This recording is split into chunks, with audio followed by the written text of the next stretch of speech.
नमस्कार, Madhepura live news के साथ जुड़ चुके हैं आप। और इस समय हम फिर पहुंच चुके हैं वार्ड नंबर 4 में, जहां पिछले दिनों अतिक्रमण साफ करने का आदेश था, लेकिन पूर्ण रूपेण खाली नहीं किया गया। हम उस जगह पे फिर पहुंच चुके हैं और जो वस्तु स्थिति है इस समय की, वो आपको दिखाने का प्रयास कर रहे हैं कि कितना आधा अधूरा मतलब यहाँ पे अतिक्रमण साफ किया गया और यहाँ की स्थिति क्या है। दिखाइए जरा तस्वीरों में। और आप देख सकते हैं तस्वीरों के माध्यम से, यहाँ खड्डा है, सारा कचरा यहाँ पड़ा हुआ है।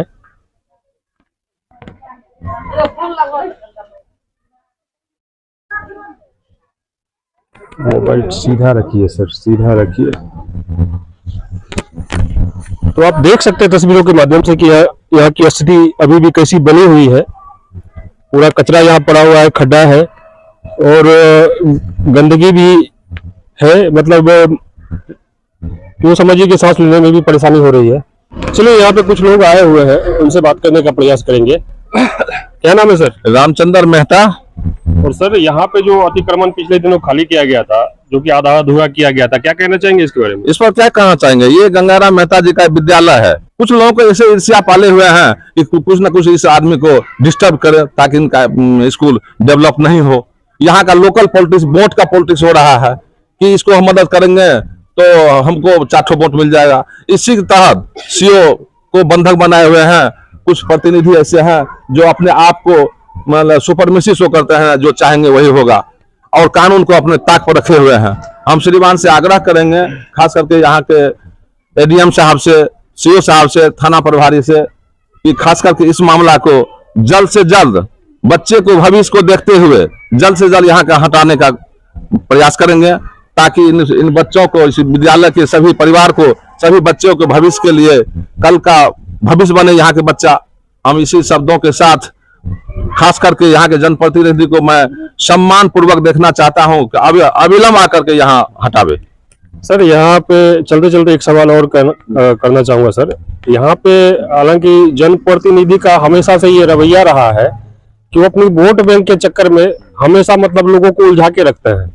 ये यहाँ की परंपरा है, ये यहाँ की परंपरा है। इस परंपरा को यहाँ की जनता समझ चुकी है, अब भली भांति समझ चुकी है। और यहाँ के जनप्रतिनिधि को लड़ाई लगाना, लड़ाई छोड़ाना, एक बार लगाएंगे एक बार छोड़ाएंगे। यहाँ की जनता बहुत काबिल है, बहुत सजम है। खास करके यहाँ की जनता लड़ना नहीं चाहते हैं, लड़वाया जाता है। ये यहाँ की पॉलिटिक्स है कि ताकि एक पक्ष मेरे पास साथ में हो, एक पक्ष उनके साथ में। लेकिन अब वो जनता समझ चुकी है, वो दिन दूर नहीं है कि सबों को नकारने के लिए अब तैयार है। और मैं श्रीमान से, यहाँ के थाना प्रभारी सीओ साहब से मैं आग्रह करता हूं कि आकर के इस विद्यालय के भविष्य के विषय में सोचे और इस आदमी का जमीन, और आही पंचायत में भी है, वहां जाकर के इनको बसवावे। शायद सर यही वजह रही है जो इनका अतिक्रमण पूर्ण रूप में खाली नहीं हुआ। हाँ, यही वजह ही है, वजह रही नहीं, यही वजह है कि वोट की पॉलिटिक्स। और ये काबिल आदमी है, ये विद्वान है गंगाराम मेहता, इनको दबाने का काम किया जा रहा है ताकि मेरे मुंह पर जवाब नहीं उठे। ये जवाबी आदमी है, इसी तरह इसको दाबने का काम किया जा रहा है। चलिए, ये रामचंद्र जी थे और इन्होंने बड़ी बेबाकी से अपनी बात रखी है। चलिए, क्या नाम है सर? दीप नारायण मेहता। क्या कहना चाहेंगे सर, ये अतिक्रमण जो पूर्ण रूप में खाली नहीं हो पाया? देखिए, हम तो लगभग जब से देखते हैं गंगा जी का जो स्कूल बना हुआ है, इस विद्यालय देहाती क्षेत्र का विद्यालय है और यहाँ की जनप्रतिनिधि यही चाहते हैं कि यह विद्यालय जब देहाती क्षेत्र में पढ़ेगा लिखेगा, ये कचरा वाला जगह है तो भले इसका विद्यालय बंद हो जाए। बस मैं इतना ही कहना चाहता हूँ। श्रीमान से यही कहूँगा कि इस अतिक्रमण को अतिशीघ्र हटाने की कोशिश कृपा करें। चलिए, ये दिव्यनारायण जी थे और इन्होंने भी अपनी बात रखी है और तस्वीरों के माध्यम से मैं आपको दिखाना चाहूंगा। एक बार पुनः आप तस्वीरें दिखा दीजिए सर, देख सकते हैं। और यहाँ आप मतलब बच्चों को भी दिखाइए जरा। यहाँ गेट पे आपको बच्चे भी दिख रहे होंगे और उसके बाद बच्चों को दिखाते हुए आप जरा ये नजारा दिखा दीजिए। देख सकते हैं इन बच्चों को कितनी परेशानियों का सामना करना पड़ता होगा। और ये है हमारी मतलब अंचलाधिकारी का रवैया, उन्होंने आधा अधूरा यहाँ पे कार्य किया है। चलिए, क्या नाम है सर? मेरा नाम सूर्यनारायण झा है। और सर, ये जो अतिक्रमण आधा अधूरा किया गया है साहब, क्या कहना चाहेंगे इसके बारे में? इसमें तो यही है जो कुछ आवश्यक दबाव में आकर के सीओ साहब ऐसा किए हैं। यदि वह निष्पक्ष होकर के सबों का भलाई चाहते तो ऐसा काम नहीं करते। लेकिन सर अंचलाधिकारी एक सरकारी कर्मचारी है, स्थानीय जनप्रतिनिधियों से उन्हें दबाव दबाव में स्थानीय जनप्रतिनिधि जो है उनके दबाव में उन्हें नहीं आना चाहिए, उन्हें अपने कर्तव्यों का पालन करना चाहिए। यह सही है कि उनको अपने कर्तव्यों का पालन करना चाहिए। और यहाँ हम लोग बहुत दिनों से ये लड़ाई चल रही है, कई सीओ आए गए सब यही कर रहे हैं और आज तक खाली नहीं हो पाया, जिससे बच्चों का भविष्य अंधकार में जा सकता है। पीड़ित गंगाराम जी हैं, उनसे बात करने का प्रयास करेंगे और यहाँ की जो वस्तु स्थिति है उसके बारे में जानकारी लेने का प्रयास करते हैं। सबसे पहले परिचय दे दीजिएगा सर, और यहाँ की जो वस्तु स्थिति है उसके बारे में बताइएगा, और साथ ही आगे क्या कार्रवाई का भरोसा आपको आश्वासन मिला है इस बारे में बताइए। मेरा नाम गंगाराम मेहता, मैं न्यू आरपीएस विजयनगर के डायरेक्टर हूँ। आज यह गेट पर गंदगी उंदी फैलाते हुए रह रहा है। बहुत देर से इधर पीछे पीछे परेशान करते जा रहा था, घसकाते मेरे ऊपर में भी एक दीवार था, घर छाई था, उनको भी तोड़ के हटा दिया गया था। दूसरी बात है कि आज हम प्रशासन के व्यू में गए कि हम क्या लड़े जाएंगे, समाज में क्या लड़ पाएंगे, तो प्रशासन के विरुद्ध में प्रशासन के सपोर्ट लेने के लिए गए। जनता दरबार हम एक आवेदन दिए थाना पर, सीओ साहब के पास। सीओ साहब ने थाना प्रभारी और सीओ साहब के बीच में जनता दरबार हुई। उसमें कहा गया कि उसमें बेचारे ये राजेंद्र गोस्वामी गच्छे थे कि हम 2 महीना के, उनके पुत्र राजेश भी गच्छे थे कि हम 2 महीना के अंदर खाली कर देंगे। खाली नहीं हुई।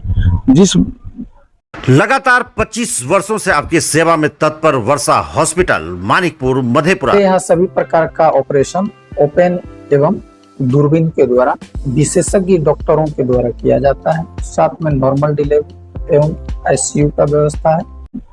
वजह से सीओ साहब एक बार नोटिस भी किए, नोटिस लेने से इनकार किए, सारा डिटेल दिया हुआ है। उसके बाद 133 करके एसडीएम साहब के पास दे दिए। एसडीएम साहब में तारीख चला, कुछ दिन तारीख होने बाद निष्कर्ष निकला कि वह बिहार सरकार की जमीन है, अधिनियमित घर है, खाली किया जाए। अच्छा सर, इतने लंबे अंतराल के बाद जो तमाम पदाधिकारियों का आदेश आया कि अतिक्रमण मुक्त होना चाहिए, तो फिलहाल जो आपके पास अतिक्रमण मुक्त करने के लिए जो भी यहाँ के पदाधिकारी आए, उन्होंने आपके अतिक्रमण को कितना खाली किया, क्या किया, इस बारे में बताइए। इतने दिन से परेशान होते होते थक गए। एसडीएम साहब की भी ऑर्डर है, उसके एसडीएम साहब का आदेश होने पर कुछ देर आए सीओ साहब 4-10 को शीश पे टट्टी खुलवा के चले गए, कुछ किए नहीं। उसके बाद पुनः फिर मैंने एडीएम साहब के पास द्वितीय अपील में गए, वहां से आदेश निकला कि यह आदेश का पारित ऑर्डर होना चाहिए। 4-5 तारीखें हुई, सीओ साहब जाते थे, कभी थाना प्रभारी जाते नहीं थे। उसके बाद जैसे भी हो, दबाव में हो, चाहे जैसे हो, मान के चले पदाधिकारी के आदेश के उल्लंघन आदेश हुआ तो आए सीओ साहब खाली करने के लिए। तो खाली करने के लिए आए, पहले कहा एसडीएम साहब पास कहे कि हमको फोर्स नहीं रहता है, तो हम क्या करते हैं, वहाँ मारपीट करने दौड़ जाता है। तो साहब ने करीब 25 कमांडो, 10 फोर्स, 35 फोर्स भी दिए।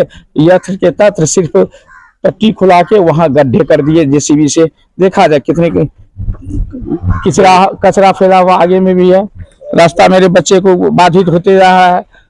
उधर देखिए कितना गंदे, जिस दिन कचरा साफ हुआ तो उस दिन दिया नहीं जाता था, इतनी गंदी बदबू फैलता था। अभी भी कितना देखा जाए, देखिए वो कितना, देखिए उधर देखने लायक नहीं है। वहाँ कितनी बड़ी, इस बच्चे से भी पूछिए, 3 दिन इस बच्चे से पूछिए कितने गंदगी होते रहता था। मान के आज 5-6 दिन से हम लोग परेशान होते, और गेट को जाम किया हुआ है कचरा से। आके यहाँ जेसीबी से ला करके पदाधिकारी यहाँ ऐसे करके जमा करके रख दिए। हम बार बार रिक्वेस्ट किए, कम से कम इसको हटवा दीजिए। या देखिए गेट पर गड्ढा है, जेसीबी कचरा जमा है, कुछ नहीं है। अब क्या बतावे हम। और आगे क्या कहना चाहेंगे सर यहाँ जो हम तो यही कहेंगे पदाधिकारी से इस पर ध्यान दें, कब तक वहाँ हट जाता है तो अब वही कहेंगे।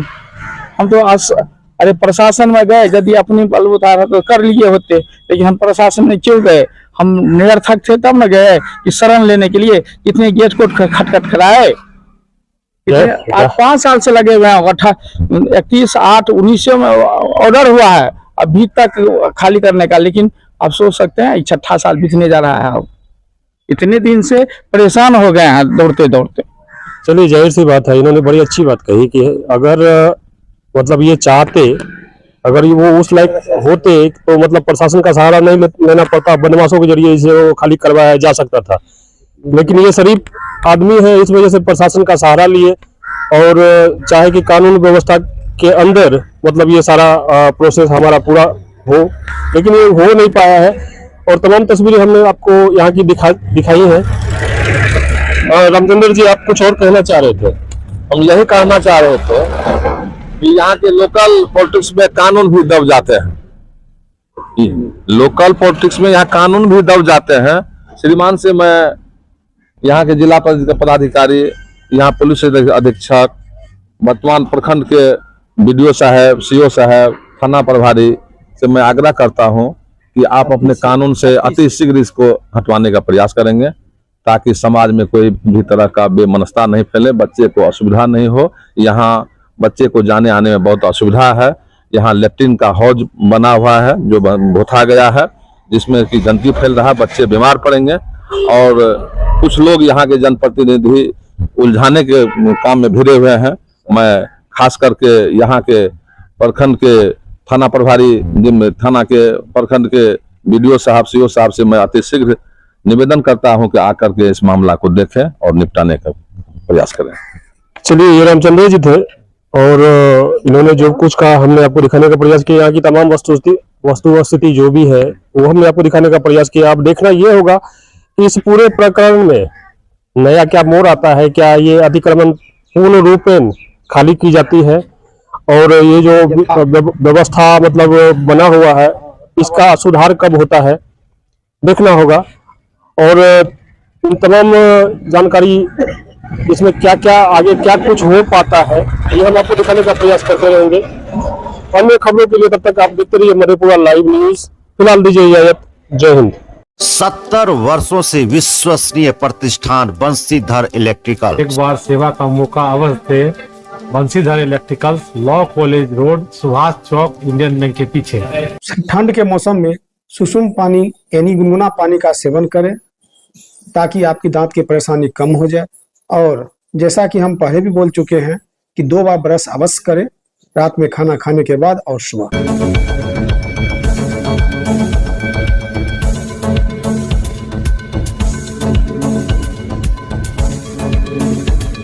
गिन्नी ज्वेलर्स विश्वसनीयता का एकमात्र प्रतिष्ठान, सिर्फ नाम ही काफी है। ग्राहकों के विश्वास पर खरा लगातार 24 वर्षों से सेवा। कोसी एजुकेशन सेंटर मधेपुरा, एकमात्र प्रशिक्षण केंद्र। हमारे यहाँ नर्सिंग, फार्मेसी, पैरामेडिकल के लिए आज ही नामांकन करवाएं और अपने बच्चों का सुनहरा भविष्य बनाएं। हमारा पता नियर मधेपुरा कॉलेज, मधेपुरा। आपके बच्चे भरेंगे शैक्षणिक उड़ान जब उनका होगा आवासीय डव जूनियर स्कूल में नामांकन। मुरलीगंज के झील चौक स्थित बिहार सरकार से मान्यता प्राप्त आवासीय डव जूनियर स्कूल में कुशल अनुभवी शिक्षकों के द्वारा CBSI पैटर्न पर आधारित कक्षा नर्सरी से 8वीं वर्ग तक की पढ़ाई कराई जाती है। यहाँ एयर कंडीशन छात्रावास, शुद्ध पेयजल मेन्यू अनुसार पौष्टिक भोजन के साथ 24 घंटे CCTV की निगरानी में आपके बच्चों के भविष्य को संवारा जाता है। सीमित सीटों के लिए नामांकन प्रारंभ है। आज ही संपर्क करें 9931287318 या 7903934866 या 8969725252।